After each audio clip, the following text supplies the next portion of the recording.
Bonjour à tous, soyez les bienvenus dans cette conférence et dans ce talk dans le cadre de Reboot, de cette deuxième journée de conférence Reboot. Je me présente, je m'appelle François Meyer, je suis étudiant à l'école W en journalisme et je suis ravi de vous accueillir dans cette conférence. Je vous rappelle donc que dans cette conférence, nous allons traiter de la thématique des nouveaux récits. Donc, nouveaux récits avec plusieurs intervenants que je vais présenter tout de suite. Donc, tout d'abord, Christian de Boisredon, fondateur de Spark News. Bonjour. Bonjour. Caroline de Chantréac, responsable de la Fabrique des récits également. Bonjour. Bonjour. Laurent Ladouary, auteur de la nouvelle Raison d'y croire, en collaboration avec le think tank The Shift Project. Bonjour. Bonjour, bonjour à tous. Et enfin, Walter Bouvet, cofondateur de Openland. Bonjour. Bonjour à chacune et chacun. Voilà. Donc, tout d'abord, je tiens à vous rappeler que vous pouvez poser vos questions dans le chat Twitch. Les questions les plus pertinentes seront remontées dans notre flux Zoom. Également, je tiens aussi à vous préciser que si jamais vous souhaitez intervenir avec nous, l'équipe de modération pourra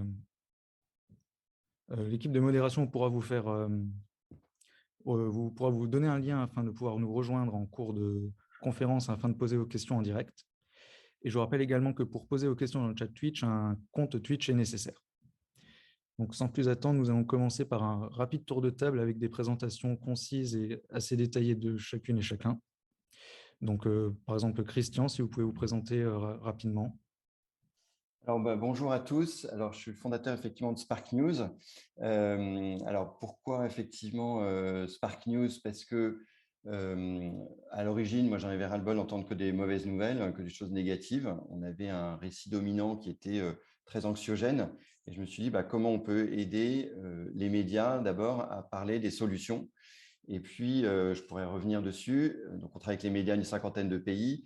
Et ensuite, du coup, on a évolué en disant, en fait, ce n'est pas que les médias, c'est tous les canaux. Il faut changer le récit dominant qui soit cohérent avec les enjeux sociaux et environnementaux de demain. Et donc, on a développé différentes activités, actions chez Spark News. Au-delà du journalisme de solutions, on a, avec la Fabrique des récits, où Caroline, justement, de Chanterac travaille avec les créateurs. Et puis, on travaille aussi avec les entreprises, notamment pour les aider à construire un récit, non pas du storytelling, mais un récit qui va changer leur business model pour qu'il soit cohérent avec les enjeux et pas juste des modifications à la marge de leur activité, ce qui ne serait pas suffisant à la hauteur des enjeux. Très bien, merci beaucoup. Du coup, pour aller avec Spark News, Caroline, si tu peux te présenter rapidement et présenter aussi la Fabrique des récits. Oui, tout à fait. Donc, comme l'a dit Christian, la Fabrique des récits, c'est le programme culturel de Spark News.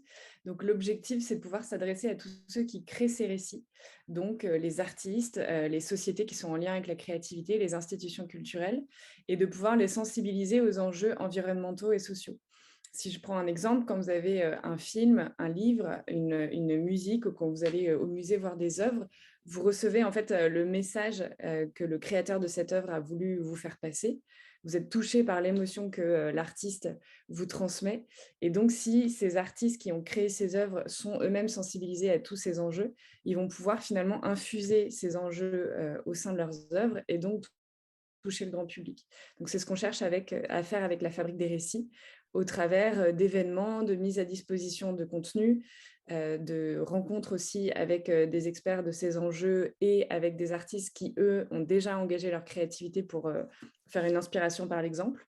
Et puis, en montant des programmes un peu plus spécifiques, on vient faire, par exemple, on vient de publier un supplément du magazine Technic Art dans lequel on a fait échanger des experts et des artistes. On a lancé une masterclass biodiversité et art pour accompagner des artistes sur ces enjeux de biodiversité pendant 1 an. Donc voilà, on s'adresse à l'ensemble du secteur culturel et sur les enjeux sociaux et environnementaux. Très bien, merci beaucoup, Caroline. Du coup, Laurent, si tu peux te présenter rapidement et pourquoi pas parler brièvement de la nouvelle Raison d'y croire ou d'autres projets auxquels tu aurais pu prendre part. Bonjour à tous. Moi, je m'appelle Laurent Ladouary. Je suis écrivain, c'est ce qui prend le plus de temps de ma journée. Et puis à côté, je suis consultant en intelligence collective, qui est un sujet qui m'importe beaucoup. En tant qu'écrivain, moi, je développe une série de romans d'anticipation dans lequel, on va dire l'avenir du monde, bien sûr, parce que c'est l'anticipation, mais surtout dans son aspect d'évolution des libertés, donc l'avenir des démocraties, et aussi le rapport qu'on a à la planète et à l'environnement sont très présents. Et à ce titre, j'ai été contacté par le Shift Project il y a quelque temps déjà. Le Shift Project a lancé une grande opération pour essayer de construire une sorte de modèle qui s'appelle le plan de transformation de l'économie française, pour essayer de projeter le système France dans le futur et voir comment est-ce qu'il fallait changer les modes de vie, les modes de consommation, les modes de production, les modes de construction, de façon à minimiser on va dire l'impact que la France aurait sur le dérèglement climatique. Quand ils sont arrivés à la production de la première version de ce système, donc vous imaginez, c'est un système d'ingénieurs, il y a beaucoup de chiffres, il y a beaucoup de modèles derrière. Ils se sont rendus compte qu'il y avait des centaines de pages de choses qui étaient très intelligentes, mais qui étaient assez inaccessibles pour nous, citoyens, qui avons un temps limité pour cliquer, pour nous informer. Et c'est comme ça qu'ils m'ont contacté. Ils ont eu l'idée de transformer ça en une sorte de nouvelle, une histoire qui permettrait beaucoup plus simplement de rentrer dans les problématiques les plus importantes qui étaient portées par le plan de transformation. Donc, c'est une histoire toute simple. On en parlera tout à l'heure. Bien, merci beaucoup, Laurent. Et enfin, Walter, donc la même chose, une présentation rapide et également, pourquoi pas, parler des projets auxquels tu prends part au quotidien dans ce cadre justement des nouveaux récits. Oui, merci. Alors, j'ai 2 casquettes, une casquette d'entrepreneur et une casquette d'auteur. Je viens du journalisme économique à la base et j'ai fondé il y a quelques années un journal Terra Eco qui a tourné jusqu'en 2016, que j'ai fondé et dirigé, donc qui employait une vingtaine de personnes. Sur les questions de transition écologique et sociale, ça a été un des titres francophones pionniers sur ces questions. On était même un poil trop tôt, j'allais dire, en tout cas économiquement, mais ça a été une aventure très intéressante. Et suite à ça, j'ai voulu me concentrer sur l'entrepreneuriat d'impact social et environnemental, en cofondant il y a 3 ans une fabrique qui est installée à Nantes, Open Land, c'est son nom, qui accompagne des porteurs de projets, des entreprises établies des territoires sur leur transformation écologique. Et dans ce travail d'accompagnement et de transformation, il se trouve qu'entre autres leviers, on mobilise le triptyque tête, cœur, main, donc la connaissance, les émotions et puis la capacité d'action et d'expérimentation, même avec des dirigeants, et que donc la place des récits est assez importante. On travaille sur des systèmes de fresques artistiques, et notre propre lieu est revêtu d'une grande fresque artistique qui raconte une transition écologique réussie en 2050, pour se projeter justement, pas seulement dans des dystopies, même si elles ont, j'y tiens, leur fonction, elles sont utiles, mais aussi dans des utopies. C'est-à-dire concrètement, c'est quoi la réussite sur cette transition? Ça pourrait ressembler à quoi? Voilà, donc on développe ça à Nantes et on a le projet d'en ouvrir une dizaine en France. Ça commence déjà à Angers et à Biarritz actuellement. Et puis à côté de ça, j'ai une casquette d'auteur. J'ai coécrit avec Cyril Dion le scénario du film Animal, qui sort le 1er décembre au cinéma. Et je m'essaye aussi à l'écriture d'un roman d'anticipation. Voilà. Donc les récits, ça compte beaucoup. Très bien, merci beaucoup, Walter. Donc voici pour cette première partie qui est vraiment un tour de table et une présentation générale de chacun d'entre vous. Donc afin d'avoir un peu plus de visibilité sur la suite de ce talk, nous allons avoir environ 50-55 minutes avec des thèmes et des sujets à aborder, donc des sujets généraux pour chacun et des sujets un peu plus portés sur chacun, sur vos projets, sur vos spécialités personnelles. L'idée est bien évidemment d'en parler tous ensemble afin justement de nourrir le débat et d'échanger à ce sujet. Et enfin, nous aurons des dernières parties qui parleront plus de l'avenir. Et enfin, 15-20 minutes en fin de conférence pour toutes les questions du public. Donc voilà, les questions qui seront remontées par l'équipe de modération dans notre chat Zoom. Et également, pourquoi pas, inviter des auditeurs dans le lien Zoom. Je sais que l'équipe de modération peut vous faire parvenir un lien afin de venir échanger avec nos intervenants. Donc, nous verrons tout cela en fin de conférence. Donc, tout d'abord, nous allons donc passer au premier sujet à aborder, un sujet assez global, puisqu'il va s'agir de définir le récit et qu'est-ce qui différencie un récit d'un nouveau récit. Donc, je ne sais pas si quelqu'un a envie de prendre la parole tout d'abord pour expliquer sa vision justement des récits et des nouveaux récits. Voilà. Je sais pas, par exemple, je sais pas, Christian, est-ce que tu veux commencer? En tout cas, alors moi, j'ai découvert effectivement cette notion-là grâce à plusieurs personnes de l'équipe. En fait, c'est des notions assez récentes qui nous ont dit, mais en fait, si on veut changer les choses, il faut changer le récit dominant. Et à ce moment-là, c'était assez abscon pour moi. Pour elle aussi, d'ailleurs, ce n'était pas forcément encore très précis. Et c'est Cyril Dion aussi qui, effectivement, m'a permis de comprendre un peu mieux de quoi on parlait. Et en fait, le récit dominant depuis la fin de la guerre, c'est quoi? C'est pour qu'on vive plus heureux et qu'on sorte de la pauvreté et des inégalités, il faut créer de la croissance. Et donc, on nous a tous convaincus. Et à l'époque, je pense que c'était assez… on ne peut pas forcément leur en vouloir, que c'est ce qu'il fallait. En plus, il fallait faire tourner les usines qui avaient été construites pendant la guerre pour alimenter tout ça. Et donc, le récit dominant, c'était la croissance, la croissance. Or, aujourd'hui, ce qu'on a découvert, c'est que l'émission des gaz à effet de serre est directement corrélée avec le PIB, avec la croissance. Et donc, c'est ce récit dominant qui nous a emmenés dans le mur. Et donc, il faut réinventer. En fait, c'est quoi le récit dominant? Aujourd'hui, quand vous écoutez les hommes politiques, dont notre ministre de l'économie, ils vous parlent que de croissance. Alors, certains parlent de croissance verte, sauf que la croissance verte, ça dépend ce qu'on met derrière. Et puis surtout, la croissance verte, elle ne sera jamais suffisante aujourd'hui, notamment sur les technos, pour inverser la courbe suffisamment vite. Donc oui, développer des technologies et pousser la croissance verte, c'est une chose, mais ça ne suffira jamais. C'est vraiment un changement de récit dominant. Et dans ce récit, ça veut dire de mode de consommation, mode de vie, enfin mode de vie d'abord, mode de consommation, mode de démocratie. Enfin, c'est en fait énormément de choses qu'il faut réinventer.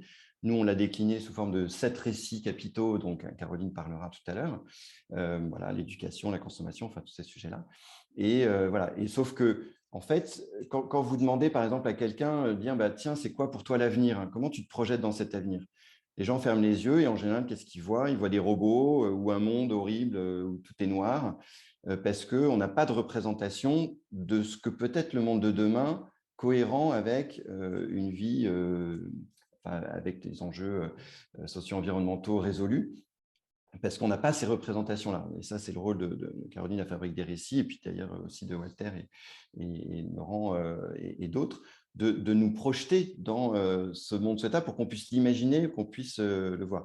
Le film Demain a été formidable pour ça. C'était une forme assez classique, entre guillemets, puisque c'était un documentaire, donc ce n'est pas une œuvre artistique de fiction, mais ça nous a permis de dire « Ah, en fait, il y a un autre monde possible, il y a des choses qui marchent et qui, effectivement, si on les extrapole, ne sont pas complètement déconnantes, au contraire, et ça donne envie et ça a eu un impact sur énormément de gens. » Voilà, donc, après, ça m'intéresse d'entendre les autres donner peut-être leur définition. Je pense qu'elle sera la même, mais avec d'autres façons d'exprimer. Voilà, c'est vraiment comment on raconte comment on raconte le monde tel qu'on aimerait qu'il soit pour qu'il advienne tel quel et que ça soit une évidence. Pour terminer avec une dernière analogie, à l'époque de l'apartheid, le récit dominant, c'était les Noirs et les Blancs sont différents. Et en fait, la plupart des gens étaient convaincus de ça, en tout cas le gouvernement, les lois étaient construites comme ça parce que c'était le récit dominant, c'est les Noirs et les Blancs sont différents.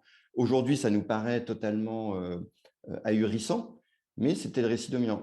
Dans 10 ans, 20 ans, ça paraîtra ahurissant de dire mais comment ils ont pu baser toute leur économie, mode de vie sur la croissance, mais ils étaient complètement fous. Aujourd'hui, ça paraît incohérent de penser l'inverse pour beaucoup de gens, dont les politiques. Mais voilà, c'est ça qu'il faut faire évoluer.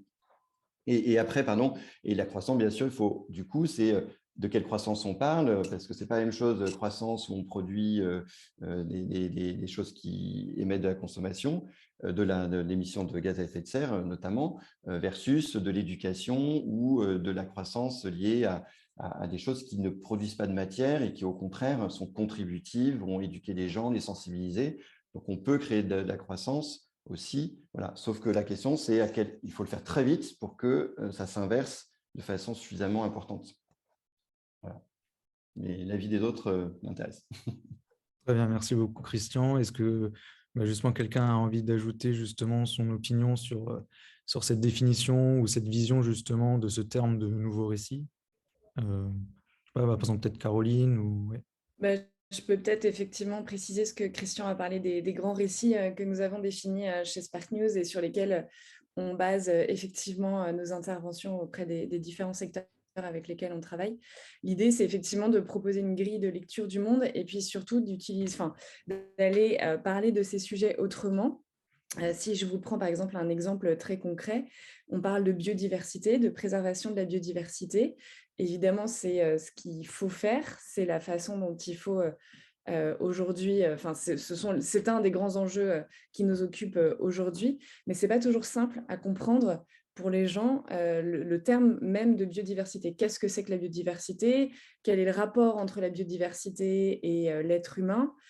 Comment est-ce qu'on se positionne par rapport à tout ça? Et donc nous, par exemple, notre grand récit chez Spark News qu'on essaye donc de promouvoir au niveau de la biodiversité, ça va être de replacer l'être humain dans la chaîne du vivant. C'est donc d'expliquer en fait qu'il y a eu un récit à un moment où on a considéré que l'homme était au-dessus de la nature, que l'homme pouvait prendre effectivement le pas sur la nature, la contrôler, la maîtriser, l'exploiter, la détruire parfois sans jamais se poser de questions. Et aujourd'hui, ce qu'on cherche à faire, c'est de se dire en fait que l'homme, il fait partie intégrante de cette nature. Et donc, le récit que nous, on souhaite porter et voir advenir, c'est effectivement de replacer l'être humain dans la chaîne du vivant pour qu'il n'y ait pas l'homme et la femme et le vivant d'un côté, mais que tout soit un tout. Et forcément, quand on pense les choses de cette façon-là, on ne peut pas imaginer exploiter un ensemble dont on fait nous-mêmes partie, en fait. Ça n'a pas de cohérence. Donc, pour vous donner donc, les sept récits, on parle par exemple de passer d'un modèle de compétition à un modèle de coopération. Ça, c'est quelque chose qu'on voit aussi de plus en plus advenir, notamment par exemple dans le milieu professionnel. Il y a d'autres façons de travailler aujourd'hui plutôt que de se tirer tout le temps dans les pattes. Un autre récit, ce serait d'aligner l'éducation avec les enjeux d'un monde en mutation. Comment est-ce qu'on fait aujourd'hui pour faire grandir des enfants dans un monde qui pose beaucoup de questions? Donc voilà, que tout ça soit en phase. Il y a un récit sur l'alimentation qui est nourrir les humains tout en préservant la planète. On sait qu'aujourd'hui, on est de plus en plus d'êtres humains à habiter cette planète et qu'il va donc falloir nous nourrir. Donc, il y a d'un côté la question de l'alimentation, mais comment est-ce qu'on arrive aujourd'hui à avoir à disposition suffisamment d'alimentation pour pouvoir nourrir tout le monde sans que ça ait des conséquences finalement dévastatrices sur l'état de la planète? On a un récit sur passer d'un modèle ultra-consumériste à un modèle équilibré. Donc là encore, en fait, la notion d'équilibre, elle se retrouve finalement au cœur de tous les récits. Le récit sur l'économie, ce serait de remettre l'économie et la finance au service de la société. Christian a parlé de capitalisme et de croissance. Donc effectivement, il n'est pas question de dire qu'on n'a pas besoin d'économie et de finance. Bien sûr que ces activités-là doivent exister. Par contre, on peut les penser autrement pour qu'elles soient au service de tous. Quand on voit notamment les inégalités de richesse qui continuent d'augmenter aujourd'hui, ça pose forcément question. Et le dernier récit, c'est créer de nouveaux modèles de gouvernance en faveur du bien commun. Donc, toutes les questions autour de la démocratie, on voit aussi qu'il se passe des choses, ne serait-ce qu'en France. Il y a eu la Convention citoyenne pour le climat. Là, aujourd'hui, il y a la primaire populaire qui essaie de proposer une nouvelle alternative pour 2022. Donc, tous ces grands récits sont finalement un peu des grands défis qui sont posés à nous pour demain. Et c'est une façon de nous positionner sur cette nouvelle grille de lecture du monde qu'on souhaite advenir, et effectivement de façon plus positive, même si le terme positif ne doit pas être compris comme un terme bisounours. Ces grands récits demandent des efforts, il faut mettre en œuvre, il faut qu'on s'y mette tous, qu'on écoute aussi ceux qui savent, notamment les experts et les scientifiques.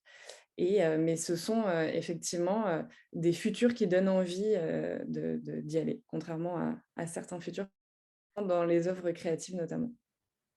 Et pour juste donner un exemple, nous, notre rôle, c'est justement de les illustrer. Quand on parle de passer d'un modèle de compétition à la coopération, un modèle comme C'est qui le patron est un parfait exemple. C'est-à-dire que là où tout le monde disait « c'est impossible les distributeurs disaient « moi, je ne peux pas vous acheter de lait plus cher parce que sinon les gens vont aller chez mon concurrent », il a montré que non seulement on pouvait trouver un autre modèle, le C'est qui le patron, c'est le plus gros succès d'une marque agroalimentaire depuis 30 ans. Et donc, voilà, et donc montrer ces exemples-là illustre le fait que c'est possible. Cyril l'a fait dans son film, Walter et Cyril sont en train de le faire avec Human aussi, sur des sujets spécifiques sur la biodiversité. Voilà, il y a plein de gens qui ont des exemples. Parfois, il faut les mettre en lumière et montrer, et montrer que c'est possible. Et donc, du coup, de donner la possibilité aux gens d'imaginer ce monde-là comme une réalité. Très bien, merci Walter et beaucoup. Laurent. Oui, si jamais vous voulez ajouter quelque chose, n'hésitez pas. Leur vision du récit. Oui, voilà, c'est ça, votre vision. Oui, peut-être pour ajouter quelque chose. Alors, moi, quand je prends le parti de l'écrivain, donc de ce point de vue, un écrivain, il n'est pas au service de la morale, il n'est pas au service du bien, il est au service du récit qu'il est en train de raconter. Et le fil à plomb qu'il suit, c'est est-ce que l'histoire tient? Est-ce que j'arrive à y faire croire?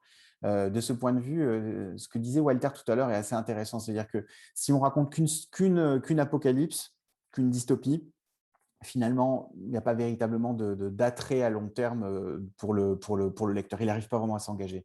Et moi, ce que je crois est-ce que c'est nouveau comme récit ou est-ce que finalement, on n'est pas en train de renouer avec une forme en fait très ancienne d'écriture qui est l'utopie, puisque l'utopie a précédé la dystopie dans l'histoire de la science-fiction. À la Renaissance, en fait, on écrivait des utopies. Et c'est ce qui a fait naître la science-fiction, c'est pour ça que je le dis. Dans nouveaux récits, je ne sais pas s'il y a des nouveaux récits aujourd'hui, en tout cas pour moi, je parle d'un point de vue de l'écriture, il y a plutôt la réactivation de formes qui sont très anciennes. Et pour prendre, comme je disais, le parti de l'écrivain, nous, notre travail, c'est peut-être plus de voir comment cette volonté qu'on sent partout, peut-être de restaurer un rapport au monde, un rapport au sens, qui nous a un peu échappé, en fait, avec cette hubris, cette démesure de consommation des 75 dernières années, c'est de voir si finalement ce retour à un ordre un peu plus frugal, il est tenable. Donc, je vais m'expliquer. Moi, par exemple, ce qui m'intéresse en tant qu'auteur, c'est de dire si le monde que Caroline vient de décrire tout à coup existait dans un pays, si tout le monde s'alignait pour arriver à respecter cet ordre, est-ce que cet ordre serait durable? Est-ce que ce pays serait prospère longtemps? Est-ce qu'il ne serait pas envahi ou réduit en esclavage?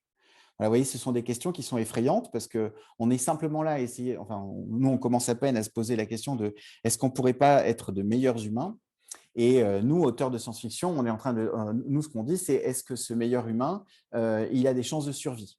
Et alors, pourquoi je pose cette question qui est peut-être un peu comme un pavé dans la mare? C'est parce que je crois que tout l'enjeu de changer le monde, il est là. Pas simplement le fait de se rassurer en disant « je suis un meilleur humain », mais aussi en même temps, quand on questionne un système tout entier, c'est de se poser la question de sa viabilité et de sa survie. Et le récit, pour ça, il est assez intéressant parce qu'il permet d'intégrer justement, parce qu'il y a des personnages dont certains seront, selon le lecteur que vous êtes, des gentils ou des méchants, qui seront tenants d'une opinion ou du contraire de cette opinion. En fait, ça vous permet de voir comment tout ça fonctionne et comment tout ça arrive à tenir et se projeter dans l'avenir. En tout cas, moi, c'est le parti pris des fictions que j'écris. C'est justement d'essayer de mettre un petit peu, vous voyez, un petit peu de venin à l'intérieur pour qu'on se rende compte de comment le système s'en accommode, à quel endroit il est attaqué, à quel endroit il produit des anticorps. Très bien, merci beaucoup Laurent. Est-ce que du coup, Walter, si tu veux dire un dernier mot? Oui, Nancy Houston dit très bien que l'humain est une espèce fabulatrice. On passe notre temps, notre vie à nous raconter des histoires individuelles, chez vous, dans votre cuisine, sous la douche. Voilà, les pensées évoluent et vous vous racontez une histoire, vous vivez ou revivez une scène, vous anticipez une scène, et parfois avec plein de suppositions qui n'ont rien à voir avec l'histoire telle qu'elle est, donc avec en tout cas des points de vue très auto-centrés, c'est normal, on fonctionne comme ça, puis ça fonctionne par cercle concentrique, dans nos organisations, c'est-à-dire dans nos familles, dans nos cercles amicaux, dans nos entreprises ou les endroits où on travaille, se reproduisent ces mêmes phénomènes d'une entité qui se raconte une histoire sur elle-même, à la fois ce qu'elle est, ce qu'elle voudrait être, ce qu'elle aimerait être, mais dans le présent. Donc ça, c'est pas nouveau, et Laurent l'a très bien raconté, que même sur la notion d'utopie et de dystopie, il y a un cheminement, il y a une pratique culturelle qui a évolué au fil du temps. Peut-être le moment dans lequel on est nous permet de réaliser, et tu l'as dit, Christian, dans le livre de Cyril Dion sur enfin, le manifeste, petit manifeste pour la révolution contemporaine, ce travail sur la culture, sur notre culture, sur nos cultures, parce que des récits émergent et des nouveaux récits émergent, mais même ces nouveaux récits, il n'y a pas un nouveau récit. Il y a des récits cadres, et ces récits cadres, justement, posent des cadres qui ne sont pas les mêmes. Je peux vous garantir que si vous êtes un électeur d'Éric Zemmour, vous n'avez pas les mêmes récits cadres que ceux que nous sommes en train de proposer et qui nous passionnent ici, au sein desquels on a envie d'inclure de plus en plus de monde. Et ça, je ne vais pas dire qu'on n'y peut rien, mais prenez les électeurs de Trump ou ces personnes qui ont envahi le Capitole au début de l'année. Ils ont eux-mêmes des récits cadres qui sont très différents des nôtres. Mais on voit à quel point, justement, ces récits structurent à la fois notre vision du monde et sont performatifs, c'est-à-dire nous emmènent dans l'action. C'est ça qui est intéressant. C'est ça qui est intéressant parce que ce qui se dit autour de la table, c'est qu'autour de l'utopie d'une transition qui réussit, il y a des paramètres, il y a des ingrédients à trouver.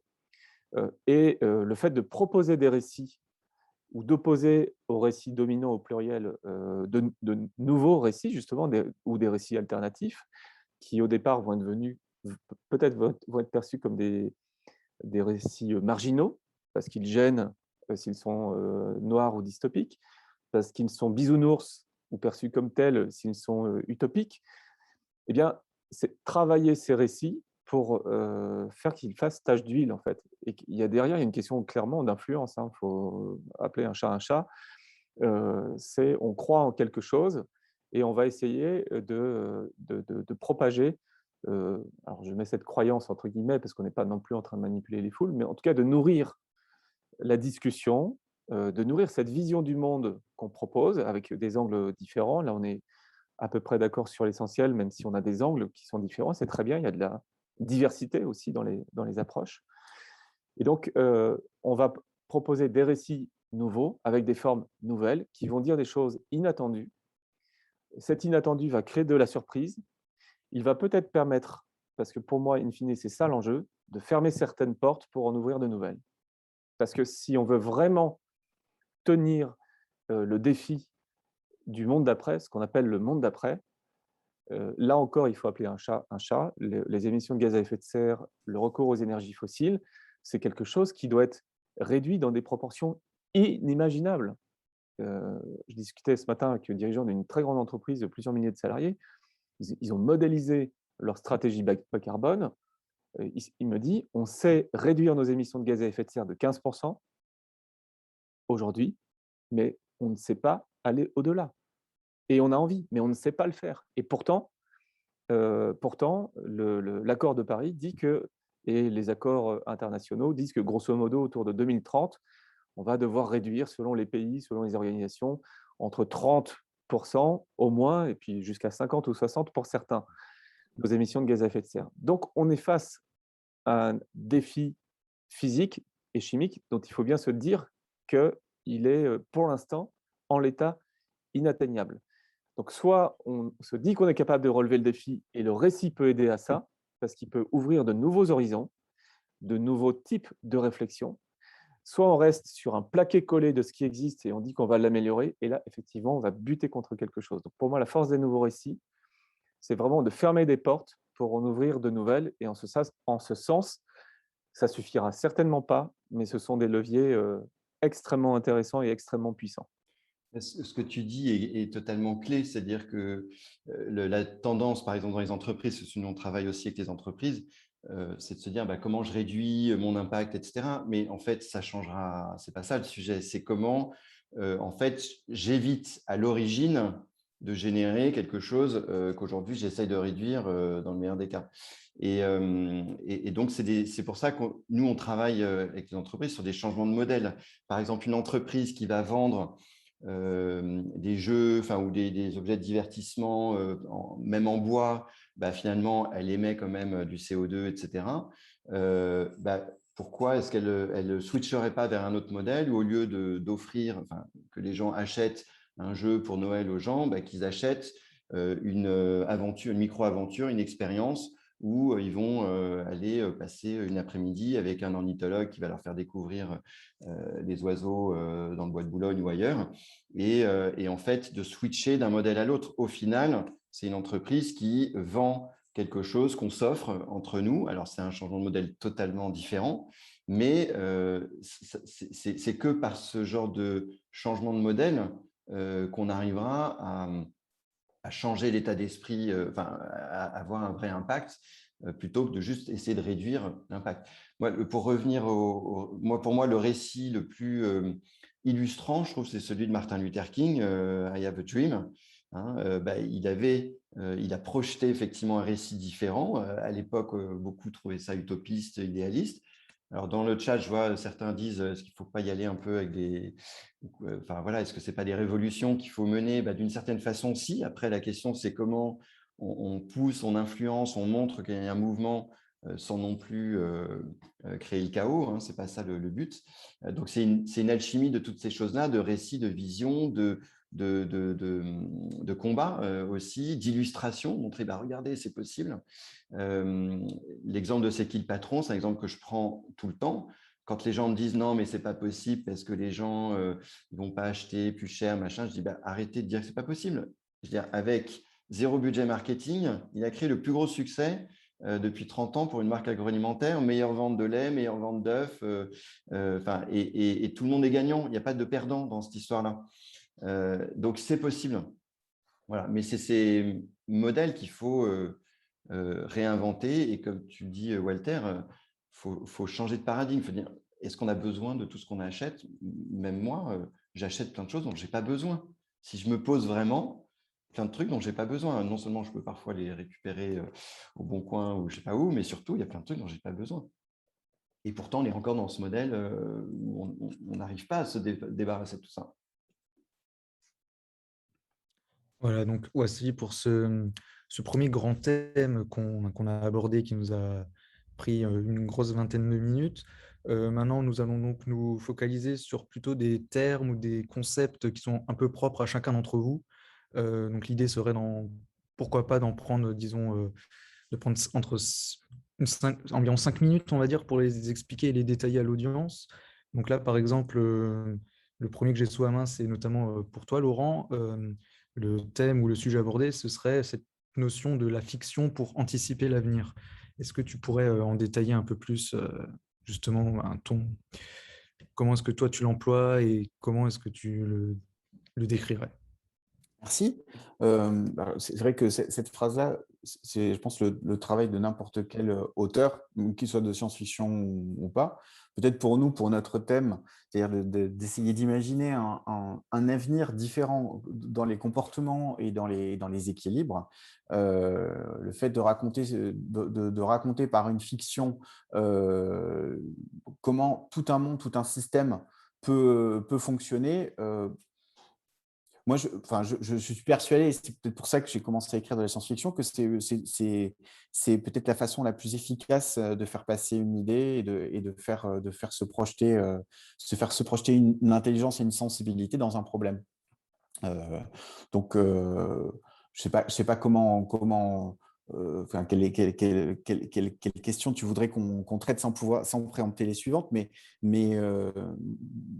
mon avis, c'est que chaque fois qu'on raconte une histoire, en fait, on essaie de préparer et en même temps d'empêcher quelque chose.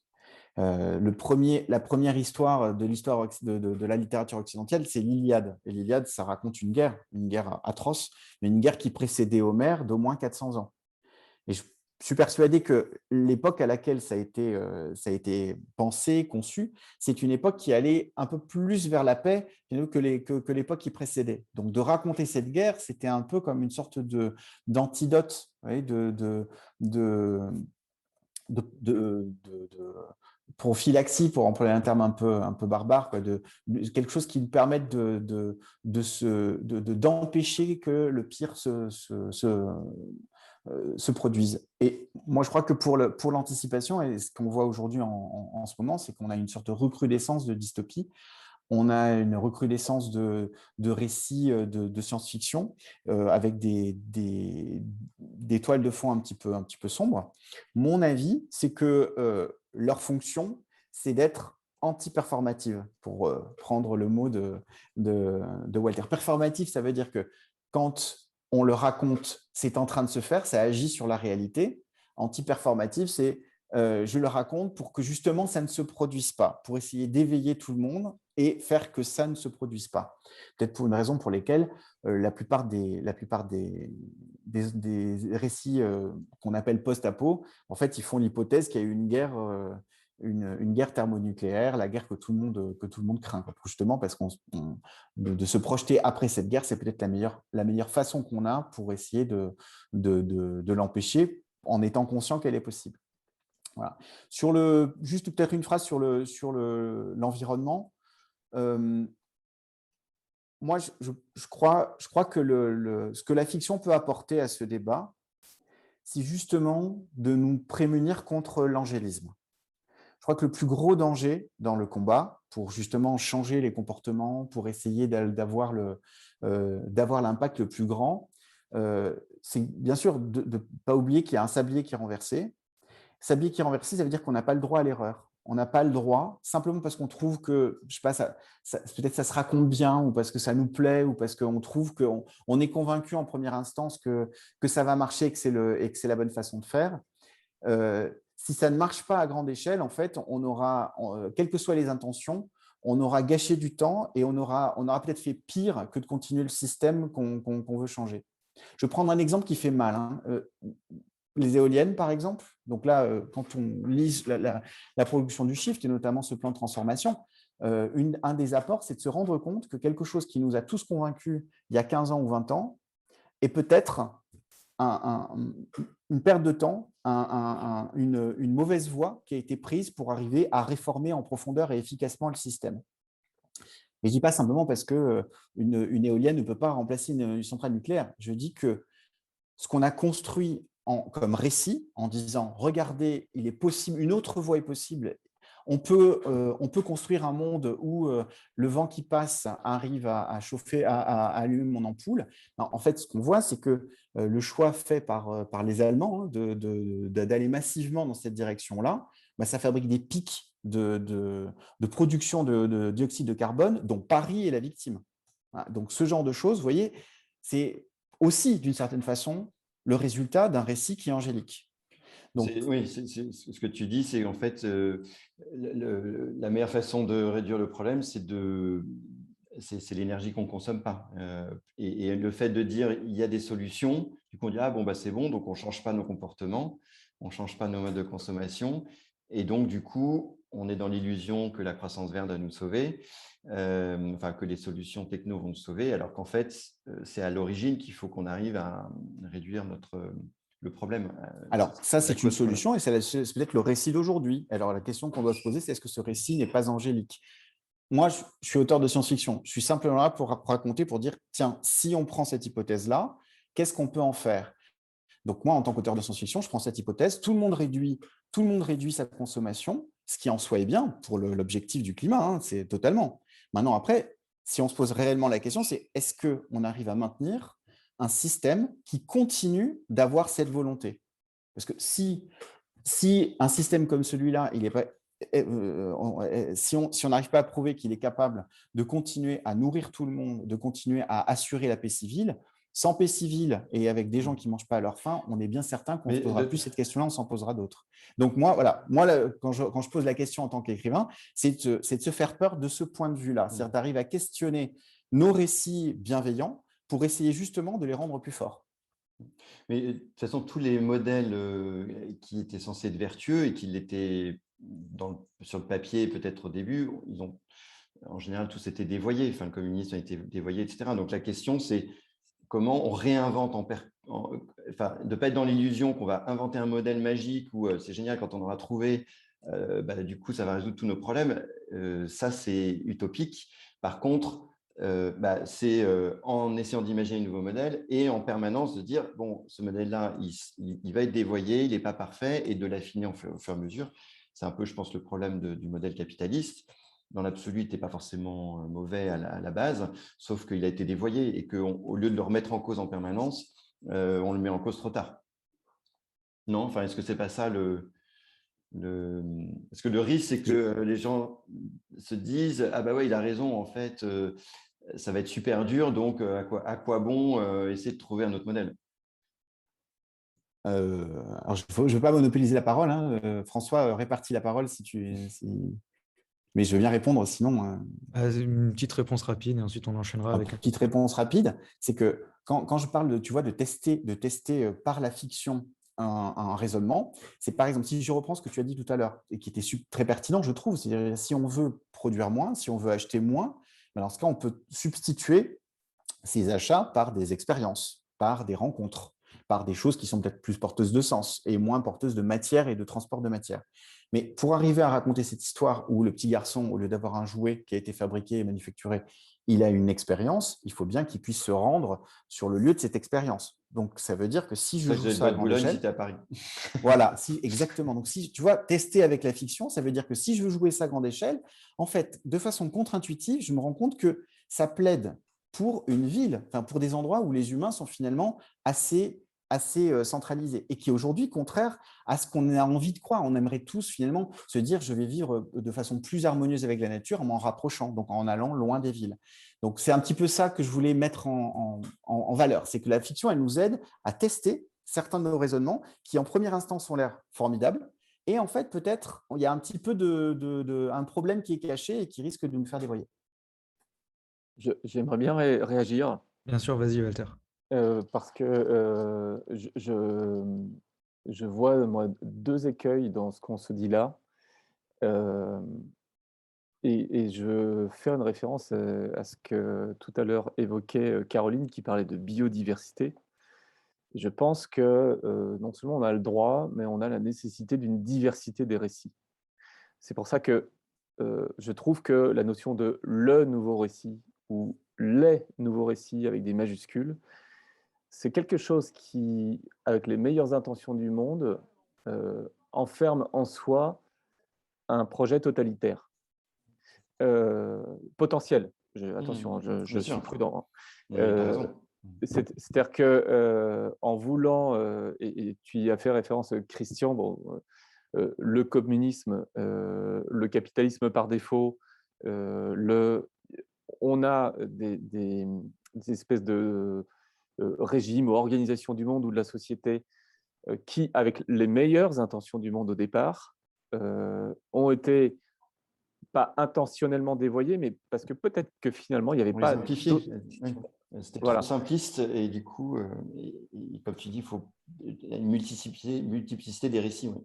Exactement. Et pour illustrer avec deux choses concrètes et prolonger, Laurent, ton exemple, typiquement, on peut avoir par le récit cette vision que tu évoques, qui est de dire on va avoir des villes très concentrées, qui du coup vont être un peu en rupture avec le rêve de nature qui lui aussi est en train d'émerger, notamment dans le cas de la Covid, avec plein de gens qui disent finalement être entre quatre murs dans une grande ville, ça n'a pas de sens, il faut du contact avec la nature, mais si 7,5 milliards d'humains veulent ce contact-là et un jardin, ça va poser d'autres niveaux de complexité. Pour autant, il y a aussi des approches intermédiaires qui consistent à dire on a des grandes villes, moi je vis dans une grande ville qui est Nantes. Est-ce qu'il faut faire grandir Nantes pour concentrer les humains, ne pas artificialiser les sols autour et garder ce contact avec la nature? Ou est-ce que même Nantes doit avoir ce raisonnement un peu de ville-centre en disant nous, on doit arrêter de grandir et plutôt s'appuyer sur d'autres villes autour qui sont des villes moyennes, qui ont des marges de manœuvre pour grandir tout en restant humainement acceptables et qui vont permettre ces niveaux de proximité dont Laurent parlait pour le jeu, pour le bois de Boulogne, mais dont on peut parler pour l'agriculture aussi. Ce que je veux dire par là, c'est que même dans une vision un peu stratégique avec des grands sujets, climat, biodive, éducation ou autres, à l'intérieur de ça, à mon sens, il y a plein de formes de récits et il y a plein de formes d'organisation qui doivent être débattues et discutées. Et ce qui est vrai dans l'ouest de la France n'est peut-être pas vrai dans le sud de la France. Ce qui est vrai à Paris n'est peut-être pas vrai à Lille, pour des tas de raisons. Ce qui est important, à mon sens, c'est que la conversation publique puisse réserver du temps pour ces discussions-là, et qu'ensuite il y ait quelque part une profusion de récits qui viennent, alors, sans que ce soit forcément l'anarchie, mais garantir qu'on ne va pas se mettre des écoutilles, parce que sinon, ma crainte, tu disais, Laurent, on n'a pas le droit à l'erreur, et c'est pas que je ne suis pas d'accord, mais moi, je pense qu'on a le droit à l'erreur. Et que si humainement, on ne se maintient pas ce droit à l'erreur, ça va être encore plus compliqué. Je sais que quand on fait des choix socio-techniques sur de grandes infrastructures, et tu le dis, est-ce qu'on fait une centrale au charbon, est-ce qu'on fait une centrale nucléaire, là, il y a sans doute des choses qu'on sait aujourd'hui, et ne pas lancer une centrale au charbon, c'est probablement, il faut voir à quelles conditions, mais c'est probablement la meilleure des décisions, probablement, on va dire, par rapport à ce dont on parle. Mais est-ce qu'on en est vraiment sûr? Est-ce qu'on en est sûr dans toutes circonstances? Et moi, ce qui me fait peur, et ce qu'on a un peu évoqué avec Cyril dans le film Animal, dans ce besoin de se reconnecter au vivant que raconte ce film, c'est que une vision qui consisterait à dire on va tout mettre en équation, les tonnes de CO2, les kilomètres carrés de biodiversité, les tonnes de nourriture, et à partir de ça, on va tout modéliser d'une certaine façon, avec un regard qui est occidentalo-centré. Eh bien, en fait, ça aussi, ça me fait peur. Même si, de prime abord, j'y suis plutôt extrêmement intéressé, et je pense que ça permet de poser un cadre méthodologique qui permet d'avancer. Donc, j'essaie vraiment de mettre de la nuance. Je pense qu'à un moment donné, le fait qu'on accepte collectivement que ce qui vient devant nous est tellement complexe que sans doute on ne peut pas avoir de solution, on va trouver des moyens de faire chemin faisant. Il n'y a pas d'autre manière de faire. Et puis, on ne réussira pas tout. Et puis, oui, il y aura des dégâts. Mais accepter qu'il y aura des dégâts, c'est aussi ne pas se voiler la face sur le fait qu'aujourd'hui, dans le monde dans lequel on vit, notre monde et son organisation produit déjà des dégâts. Elle produit déjà des morts par millions qui n'ont pas accès à une eau potable. Elle produit déjà des morts par millions du paludisme sur plusieurs années, etc., etc. Ça ne veut pas dire que je me satisfais de ça. Je ne m'en satisfais absolument pas. Sauf que ce serait paradoxal de vouloir un monde futur ultra pur, où tout est clean, où tout est clair, où tout est maîtrisé, et de dire qu'on n'a pas le choix de faire ce monde-là, quand on s'accommode déjà aujourd'hui d'un monde qui est largement imparfait, parce que ça nous dépasse. Voilà. Donc, moi, je tiens à dire que tout ça me dépasse. Très bien, merci beaucoup. Caroline, est-ce que tu veux rebondir justement sur Oui. tout cela? Exactement. Effectivement, vous avez tout à fait raison. Enfin, il y a pas un récit, il y a une multitude de récits pour y arriver. Les 7 récits dont j'ai parlé tout à l'heure, c'est plutôt des grands principes qui sont là, en fait, pour répondre aux questions, on va dire un peu urgentes qui se posent à nous par rapport à l'état de notre monde. C'est-à-dire qu'on est tous conscients de l'état de la planète, des inégalités de richesse, etc., qui ne font qu'augmenter. Et donc, on va dire, pour répondre à ces problèmes, il y a des grands principes, un changement de modèle qu'il faut opérer. Après, la façon dont on va changer de modèle, ça, ce n'est pas défini, et il y a plein de façons d'y arriver, et certains ont déjà commencé à le faire. Si on regarde des initiatives locales au niveau économique, démocratique, social, etc., ce sont des propositions, des changements qui sont déjà opérés. Ce dont on manque aujourd'hui, en fait, c'est le fait de se projeter sur un changement de récit global pour arriver à un changement de paradigme et à questionner nos sociétés face aux enjeux auxquels on doit faire face. Ensuite, les chemins, ils sont à tracer et il y a évidemment une multitude de possibilités. Et donc, l'idée, c'est pas du tout d'arriver en dictature et de dire il faut faire les choses ainsi. Mais par contre, il faut se questionner quand même, puisque si on se pose les questions des nouveaux récits, c'est pas juste parce qu'un jour quelqu'un s'est réveillé un matin en disant bah tiens, si on changeait le modèle de société dans lequel on vit, c'est juste que les défis sociaux et environnementaux qui se posent à nous aujourd'hui sont réels. Évidemment, le rapport du GIEC, par exemple, pour ne citer que lui, est venu nous rappeler encore cet été l'urgence absolue dans laquelle on est. Donc, on doit se poser des questions et opérer des changements qui vont avec ces questions. Mais effectivement, il faut du temps, il faut tester différentes choses et se positionner voilà, de la même façon que tous les secteurs d'activité doivent se questionner. Donc, il y a plein de façons d'y arriver, il y a plein de récits différents pour y arriver. Et à la fois, comme dit Walter, on va se tromper aussi parce que personne n'a la réponse. Si on avait les réponses, on ne passerait pas 1h30 à disserter, on vous listerait exactement tout ce qu'il faut faire. Il n'y a pas de réponse toute faite et même la réponse de demain sera différente. Donc, je rejoins complètement Walter et c'est pour ça qu'on a besoin de vous qui nous écoutez, enfin qui nous regardez, j'espère, pour justement chacun inventer votre récit, vos solutions, vos modes de vie.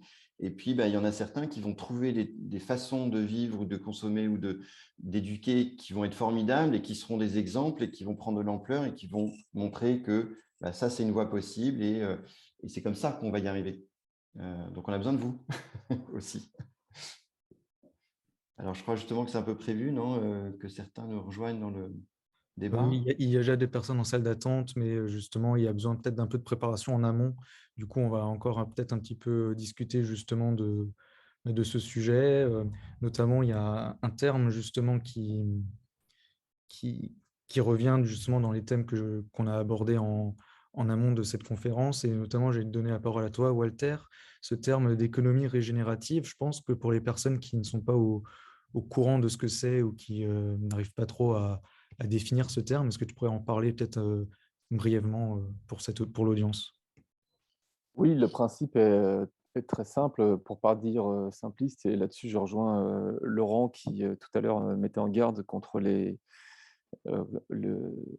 excès de simplisme et de remettre de la complexité pour tester des hypothèses, pour pas tomber dans le béni oui-oui ou des choses comme ça. Pour autant, derrière l'idée de régénération, qui est une idée extrêmement simple, je vais prendre une image qui est celle de l'agroforesterie, donc la capacité à certaines conditions de faire de l'agriculture dans un système forestier, qui est un système qui ne produit pas de déchets, en tout cas dans lequel on ne trouve pas de déchets outre les déchets humains ou autres que les déchets humains. Donc un système forestier absorbe, grâce à la photosynthèse, peut absorber du CO2 à certaines conditions, produire de la matière, du bois notamment, mais pas que, régénérer les sols, bref, et s'auto-entretenir à long terme, filtrer l'eau et produire tout un ensemble de services qu'on appelle les services écosystémiques. Ces services sont les services que la nature se rend à elle-même. Il se trouve qu'on est dans la nature et que comme produit de la nature, ces services nous profitent aussi. Tous les jours, nous vivons de ces services matériels, s'alimenter, se nourrir, se soigner, les médicaments, ce qui compose les médicaments, peut venir de la nature, il en vient souvent. Les services de régulation, l'air, l'eau, le climat, et puis les services culturels aussi, qui peuvent être plus spirituels. On parlait tout à l'heure d'une expérience dans le bois de Boulogne pour un enfant qui va jouer autour des oiseaux. Bon, voilà, ça, typiquement, c'est un service culturel que la nature peut rendre. Donc l'idée, c'est de travailler ce qu'on appelle le capital naturel, parce que la zone critique sur Terre, c'est cette zone de l'écorce terrestre au-dessus de laquelle il y a du vivant, sous toutes ses formes, hein, des microbes, des humains, des oiseaux, des végétaux, tout ce qu'on veut, des bactéries, des virus.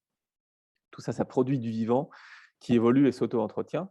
Et le vivant a cette force incroyable, la vie a cette force incroyable de pousser et de toujours pousser, et dans certaines conditions, de se régénérer. Même après une marée noire comme celle de l'Erika, sur les zones qui ont été touchées par la marée noire, et c'est absolument dramatique, mais on voit qu'il y a cette capacité, cette puissance de la vie à se régénérer. Et donc l'idée, c'est de dire, si nous avons cette compréhension du vivant, on peut, nous, l'espèce humaine et nos organisations, venir coopérer avec le vivant pour aider cette forêt que je décrivais à produire demain de l'agriculture. Et demain, on peut imaginer des villes qui fonctionnent comme des forêts, des entreprises qui fonctionnent comme des forêts.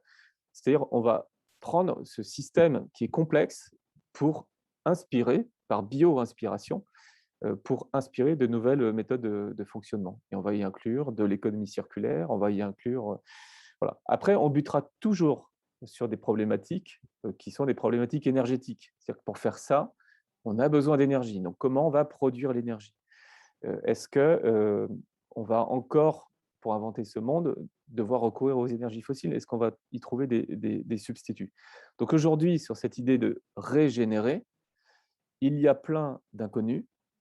C'est une voie qui s'ouvre, qui est prometteuse, sur laquelle fonctionnent des industriels, sur laquelle travaillent des industriels, sur laquelle travaillent des urbanistes, sur laquelle il y a des projets d'éco-quartier, mais c'est encore extrêmement émergent. Et en tout cas, l'idée qu'il y a derrière, c'est que si on veut réussir à relever les défis, il ne va pas falloir qu'on se contente de détruire moins, il va falloir essayer de réparer. Et réparer, typiquement, c'est inventer des systèmes qui, demain, vont opérer comme des puits de carbone, donc vont aller chercher du CO2 dans l'atmosphère pour réduire la concentration de CO2 de l'atmosphère. Ce que peut faire une zone humide, ce que peut faire l'océan à certaines conditions, ce que peut faire une forêt à certaines conditions, ce que peut faire une prairie à certaines conditions. Le truc, c'est qu'il y a, en fait, et c'est là que je rejoins Laurent, plein de conditions qui font que ça peut réussir, comme ça peut échouer si les conditions ne sont pas réunies. Donc, ce n'est pas un rêve enchanteur qui va résoudre tous nos problèmes. Enfin, vous avez compris que je ne suis pas structuré comme ça de toute façon. Mais il y a ce potentiel d'explorer une économie qui veuille régénérer les écosystèmes et aussi le lien social, les solidarités, mettre au centre la notion de commun. Un lac ou une rivière, ça appartient à tout le monde. Ça appartient aussi bien à l'agriculteur qui en a besoin qu'à l'industrie qui en a besoin, qu'à la population qui en a besoin. Et donc, il faut se mettre autour de ça et de justement comment on va pouvoir créer des récits qui amènent les gens à coopérer autour de cette notion de commun et de régénération. Et donc là, encore une fois, la force du récit est là pour essayer de faire percer cette idée. Merci beaucoup pour ces explications, Walter. On a une personne en salle d'attente, du coup, nous allons, je pense, l'inviter dans la conférence et elle va du coup nous poser sa question. Du coup, si l'équipe de modération peut me prévenir si jamais ça va. Ok. Je crois qu'il est en train de se connecter. Bonjour Olivier. Hello. Bonjour, bienvenue sur ce talk et bienvenue sur la conférence. Du coup, je te laisse poser ta question à nos intervenants et ensuite, ils y répondront. Ça marche. Bonjour à toutes et à tous. Du coup, moi, ma question, c'était la suivante. On vous a pas mal écouté, échangé à propos des nouveaux récits et vous avez clairement le parti pris que ça va pouvoir changer pas mal de choses à l'avenir sur les modes de consommation et donc l'impact qu'on peut avoir notamment sur la planète via l'écologie. Maintenant, il y avait beaucoup de ces paroles qui étaient très philosophiques, au final utopiques.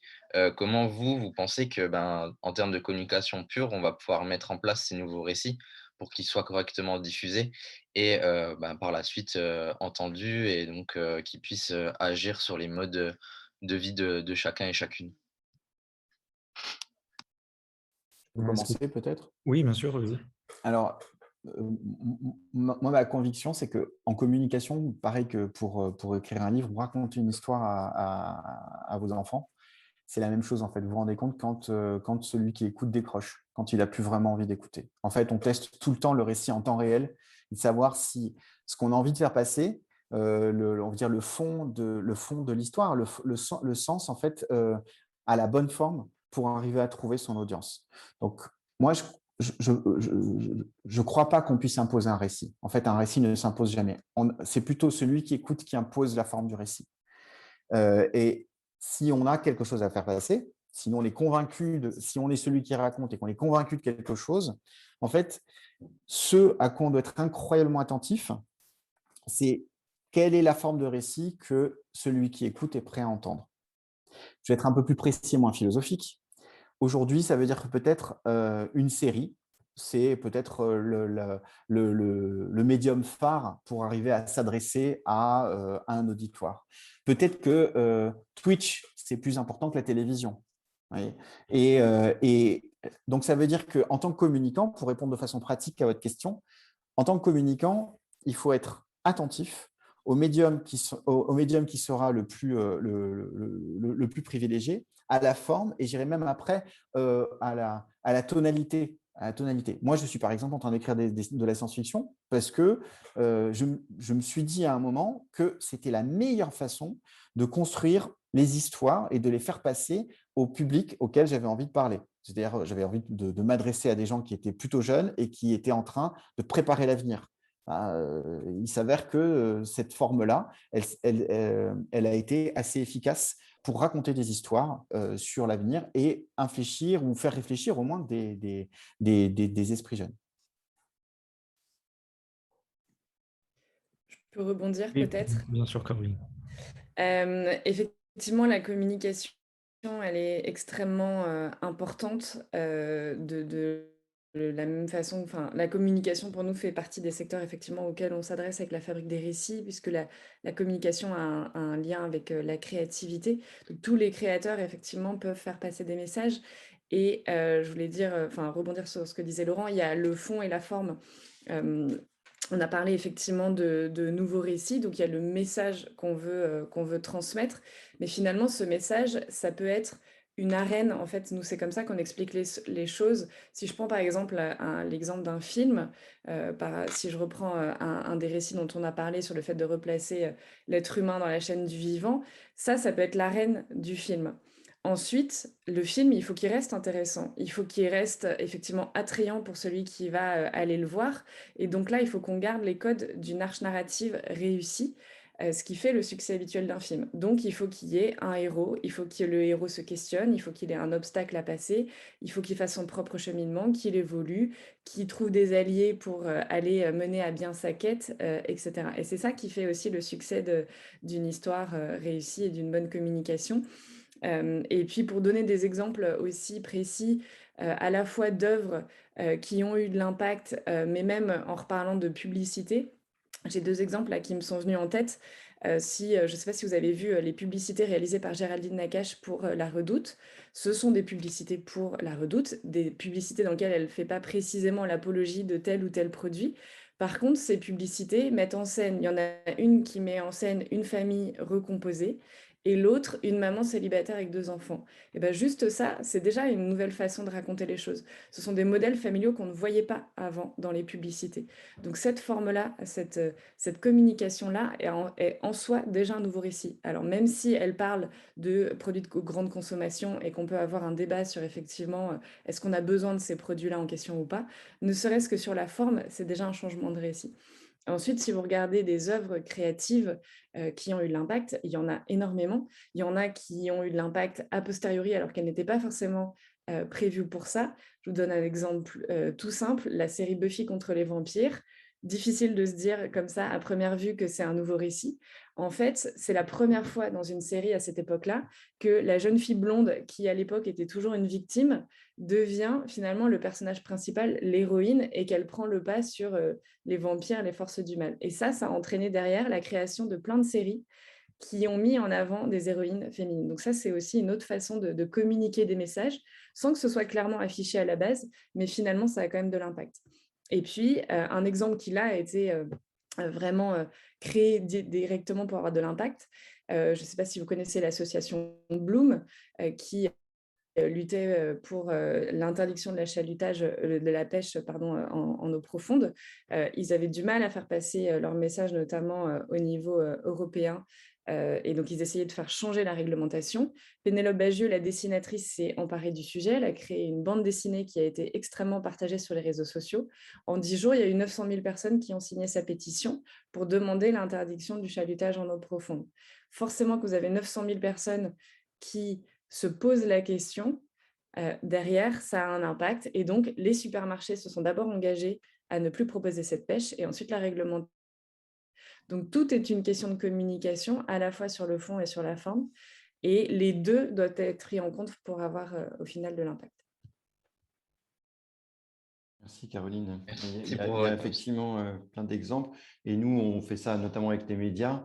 On a créé un programme avec tous les médias de la PQR, Ouest France, Sud-Ouest, etc., 10 millions de lecteurs, où c'est un programme qui s'appelle Enquête de demain, avec un jeu de mots, où effectivement, on essaie de se projeter dans quelle transition des territoires serait souhaitable en l'illustrant avec des exemples de ce que font un certain nombre d'initiatives ou de projets qui fonctionnent sur les territoires. Voilà. Donc, on peut quand même communiquer de façon assez massive. Maintenant, effectivement, c'est jamais assez. Et par exemple, des projets, enfin des mouvements comme MeToo, qui n'était pas une communication organisée par des communicants, a eu énormément d'impact. J'en discutais encore avec des jeunes qui me disent, mais nous, il y a eu des jeunes filles, il me dit, il y a eu un avant et un après. C'est-à-dire que avant, en fait, on ne se rendait même pas compte que certaines choses n'étaient pas normales. Et après, en fait, notre vie a changé en positif grâce à ce mouvement. Et ça a été un mouvement de communication sur les réseaux sociaux, pas organisé, mais c'était communication. Donc, il y a plein de formes, en fait, différentes. Et c'est à vous, professionnels de la communication ou futurs professionnels de la communication, d'inventer justement, enfin, de regarder ce qui marche, d'inventer, de trouver des nouveaux modes. Et c'est la multiplicité, je pense, de ces modes de communication qui nous aideront tous à se projeter dans des nouveaux récits. Non, je ne sais pas. Super, merci. Est-ce que, je sais pas, est-ce que Walter, tu as envie de rebondir justement sur… Oui, pour compléter sur les formes, je pense que l'essentiel a été dit. De toute façon, la créativité, l'inventivité est de mise. Il y a plein de formes qui n'existaient pas auparavant, qui sont désormais, même le roman graphique, le film d'animation. Alors ça, c'est un peu plus complexe parce que ça coûte une blinde, mais qui sont des outils extrêmement forts aussi pour faire passer, et puissants pour faire passer des messages. Le cinéma, évidemment, c'est tout l'intérêt du cinéma, c'est de potentiellement toucher massivement. Mais en réalité, on voit bien que, en tout cas pour ceux qui ont la veine un peu créative, il y a plein de manières de créer. C'est ce qui est extrêmement passionnant dans l'époque où on vit, c'est qu'il y a de la matière à travailler, il y a matière à inventer. Enfin, on peut inventer, je sais pas, 10 000 récits par jour, tellement il y a des choses à dire. Les formes se sont multipliées depuis pas mal d'années. Moi, j'inviterais quand même les auditeurs de ce webinaire, les zoomiteurs ou les zoomateurs, je ne sais pas comment on dit, Les Twitchers. les Twitcho, Zoom, machin, à se poser la question de l'éthique du récit. C'est-à-dire que, puisque là, on ne parle pas seulement de la liberté de l'auteur qu'évoquait Laurent tout à l'heure et à laquelle je souscris à 120%, un auteur, une autrice est libre et doit rester libre. Enfin, à mon sens, tout créateur a ce droit, nous avons le droit à créer et à imaginer librement, heureusement. Sinon, c'est là justement on entre dans un système qui est potentiellement totalitaire. En revanche, pour ce qui est de la communication, ça n'est pas la même chose. On n'est pas dans la liberté de créer pour créer, puisqu'on va véhiculer des messages dans un cadre qui est un cadre concurrentiel et économique. Même une ONG communique dans un cadre qui est un minimum réglementé. Et donc, si demain, parce que je suis communicant, je me mets à inventer un récit autour du SUV qui est green ou qui est une promesse de décarbonation ou de je ne sais pas quoi, parce que je vais mettre en avant tel ou tel élément, bon, alors il est probable que déontologiquement, on tombe un peu dessus avant que cette communication touche le public. Mais on voit qu'il y a quand même des trous dans la raquette et qu'il y a des choses qui passent encore aujourd'hui, qui sont, moi personnellement, qui me heurtent. Parce que là, il n'y a pas seulement la liberté de créer, il y a l'intention de tromper. C'est-à-dire, il y a l'intention de faire passer pour un chat quelque chose ou quelqu'un ou un être vivant qui n'en est pas un. Donc, appelons un chat un chat. Et en tant que communicant, je vous invite à avoir aussi ces questionnements sur le rôle que la communication peut jouer, finalement, comme ressort de rappel pour une entreprise, par exemple. On va vous dire, il faudrait communiquer là-dessus, là-dessus, là-dessus. OK, moi, je suis communicant, je veux bien, j'ai tous les outils à disposition, j'ai des créatifs, je sais faire tout ça. En revanche, vous êtes en train de me demander de peindre en vert la façade d'une boîte qui n'a pas changé. Et donc là, ça va pas. Ça va pas parce que j'en ai pas envie, puis ça va pas parce que vous allez vous faire taper sur la tronche. En fait, on n'est plus à l'époque. Enfin, c'est pas comme si les réseaux sociaux n'existaient pas. C'est pas comme si les choses se savaient pas. Vous avez des collaborateurs. Est-ce qu'ils vont vraiment accepter ça, de voir sur les en 4x3 ou sur les campagnes réseaux sociaux des messages, alors que tout le monde sait en interne que c'est pas ce qu'on fait. Donc là, les communicants ont aussi un rôle très intéressant à jouer, qui est finalement d'aider à remonter le fil jusqu'à l'ADN de l'organisation et de le questionner. Non pas pour dire, tant qu'on n'est pas parfait, parce que d'abord, c'est quoi la perfection? Mais tant qu'on n'est pas parfait, on ne communique pas, mais essayons d'avoir une communication intègre, qui est capable de faire la part des choses entre ce que nous avons déjà réalisé, les progrès que nous faisons et qui sont là, ce qu'on propose et qui est authentique, et tout le chemin qui nous reste à parcourir. Ça, il me semble que ces récits, qui sont aussi des récits d'une certaine honnêteté intellectuelle, peuvent émergent d'ailleurs, et vont être très valorisés dans les années qui viennent. Parce que les gens ne sont pas totalement des idiots quand même. Ils savent que c'est complexe, et donc, est-ce qu'ils en voudront à quelqu'un de dire on ne sait pas tout faire, mais on est en chemin, mais ils n'ont pas envie qu'on leur raconte des salades non plus, et qu'on leur dise que tout est beau quand ce n'est pas le cas. Donc, je pense qu'autour de l'éthique des communicants, il y a quelque chose d'intéressant à développer désormais et dans les années qui viennent. Dans ce que tu dis, il y a un exemple hyper connu. Alors, désolé pour tous ceux qui pensent tout de suite déjà, mais c'est Patagonia qui communique en disant « Si vous n'avez pas besoin de cette veste, ne l'achetez pas ». Et ce n'est pas juste un effet de com', c'est un message profond, dire en fait, n'achetons pas ce dont on n'a pas besoin, par contre, achetons un produit qui va durer, qui est réparable, etc. Et ça, c'est de la com', et je pense que ceux qui ont pensé à cette idée-là il y a longtemps, parce que ce n'est pas récent, c'était un vrai acte de communication, une vraie pensée de communication qui non seulement a un impact sur la marque positif, tant mieux pour eux, mais en plus qui change les mentalités. Moi, ça fait partie des trucs, je me dis, mais oui, c'est vrai, putain, mais pourquoi j'achète des trucs dont j'ai foncièrement pas besoin? T'es idiot, je me fais du mal pour rien. Et il faut ce qu'il faut, c'est que ça rentre dans la tendance, que quelqu'un qui vient tous les jours avec un vêtement différent, qui soit peut-être moins cool que celui qui, non pas qui est habillé toujours avec les mêmes fringues, mais qui a un mode de consommation différent. Et c'est ça, en fait, c'est ça qui changera la tendance. Très bien. Olivier, est-ce que ces réponses te conviennent? Est-ce que tu as envie d'ajouter autre chose ou... Non, c'était très bien. J'ai eu pas mal de réponses. Merci à vous. Merci, Olivier. Très bien, Olivier. Merci beaucoup d'avoir pris le temps et d'être venu nous en parler en direct. Je pense qu'on va pouvoir te rediriger vers la salle d'attente et on va pouvoir du coup passer sur ces 10 dernières minutes de conférence. Du coup, il y a une autre question qui nous a été remontée. J'ai vu que Christian, tu avais déjà répondu dans le chat Twitch, mais justement sur cet aspect d'interprétation du public, le fait justement d'en tirer une morale qui n'était pas attendue, ou le fait justement d'éviter l'interprétation et une appropriation un peu différente des attentes. Comment est-ce que justement quel est votre ressenti ou votre avis justement sur l'interprétation et la morale qui est dégagée justement auprès du public, de la cible, et voilà. Est-ce que justement quelqu'un a envie de commencer? Laurent, Je peux commencer, oui. Moi, je crois que les gens sont libres en fait d'interpréter. Je pense que la chose la plus importante, c'est de préserver cette responsabilité que chacun d'entre nous a de traiter l'information qu'il reçoit.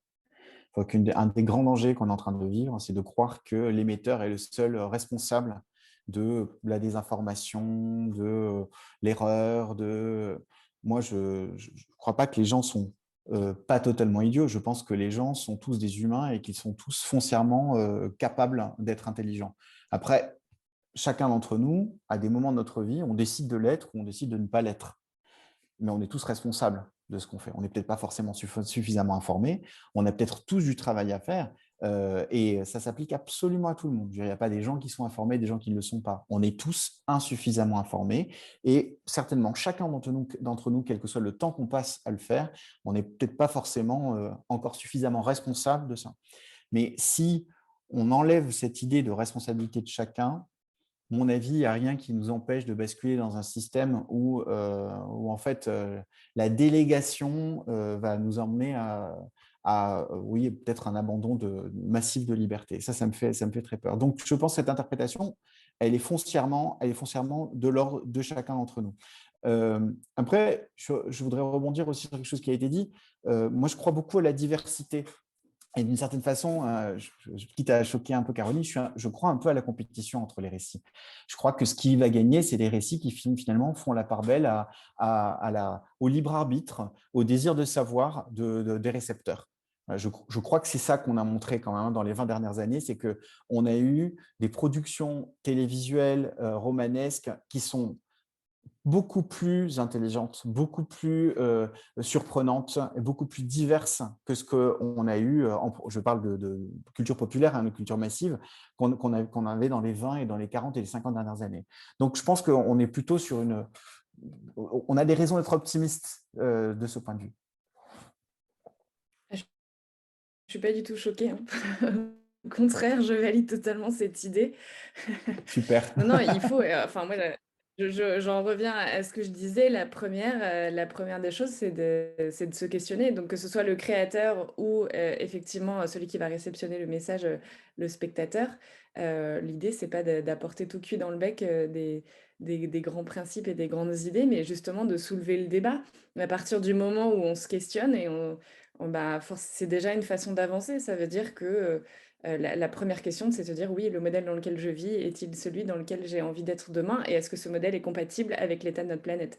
Finalement, c'est la seule question. Après, on en revient au fait qu'il y a plein de façons d'y arriver et que chacun peut avoir des idées. Donc, au contraire. Et plus il y a de personnes qui vont s'emparer de ces sujets, et c'est ce qu'on fait notamment avec les artistes, enfin, ça a déjà été mentionné, mais évidemment, il n'est pas question de dire à un artiste ce qu'il faut qu'il crée. Loin de là. Alors déjà, pas à quelqu'un en particulier, mais surtout pas à un artiste. On ne peut pas contraindre la créativité. Donc l'idée, c'est de donner de matière à réflexion aux artistes. Ensuite, ils en font ce qu'ils veulent, ils l'interprètent comme ils veulent. Ils transforment ça ou pas dans leur créativité et leur propre œuvre sera ensuite vue de façon complètement différente par ceux qui vont avoir accès à cette œuvre-là. Si vous allez dans un musée et que vous regardez une œuvre abstraite, vous avez autant de perception de cette œuvre que de personnes qui vont regarder l'œuvre.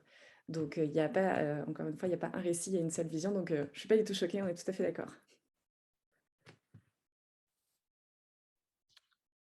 Très bien. Du coup, sur cet aspect un peu d'interprétation, est-ce que, je sais pas, Christian, tu as envie d'ajouter quelque chose ou…